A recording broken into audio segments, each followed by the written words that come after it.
Let's talk about comparison.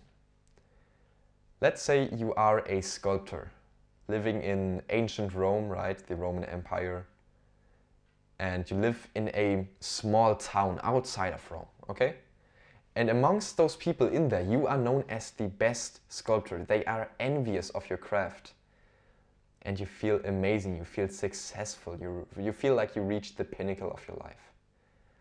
So then one day you decide to move to Rome, which is famously known as one of the cities with the best artists and best sculptors in there. And what do you see when you get there?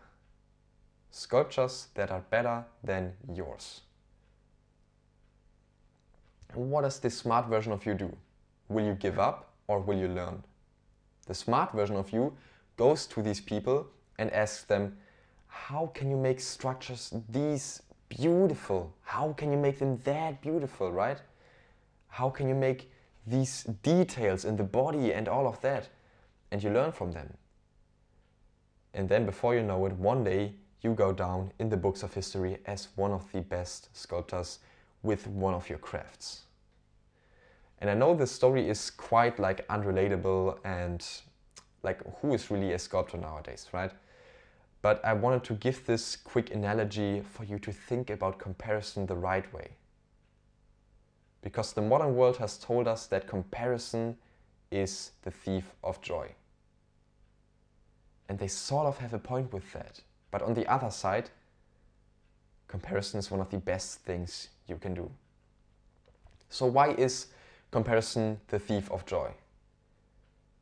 Most people say it because people are weak. When people compare themselves, most people think, yeah, well, he has done it, but I mean, I can do it because my situation is like different, and they feel insecure. They feel like they can't do the same thing, and they just put themselves side by side with this one person. And they see, he has this, I don't have this, so I can do it. But the strong people, the mentally strong people, when they compare themselves, they use it to their advantage. And that is to learn from people. And the same thing in business. If you see someone who is above you in business, who has a more successful business, who is making more than you, maybe even at a younger age, right? It feels kind of, you will feel kind of insecure, of course. But look past that and look at what they have done to get there. And that is how you can profit from comparison. And there's this really nice quote that I just wanted to give all of you out there. It goes something like this. You can either be the king among peasants or the peasant among kings. Which one will bring you further? Of course, as the king, you're going to feel great. As the peasant, you're going to feel bad. But it always depends on who you compare yourself with. If you look at super rich people, they probably have people who they still compare themselves to. You would probably think like they're so up there, right? They're so rich, like they're probably the king. But in their mind, the people who are really successful, who still continue growing, they're still peasants in their mind. That's the funny thing, right? So everyone has their own version of these kings, and everyone else has their own version of other peasants who are below them.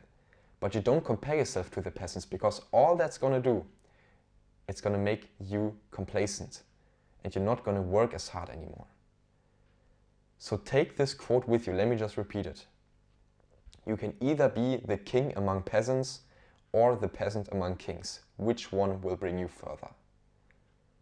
So take this quote with you. I just want to give you guys a little rant about this topic because I hear so many people talking about how you shouldn't compare yourselves. But think about it and you will realize that comparison can actually be one of the best things you can ever do. Have a good day. Bye.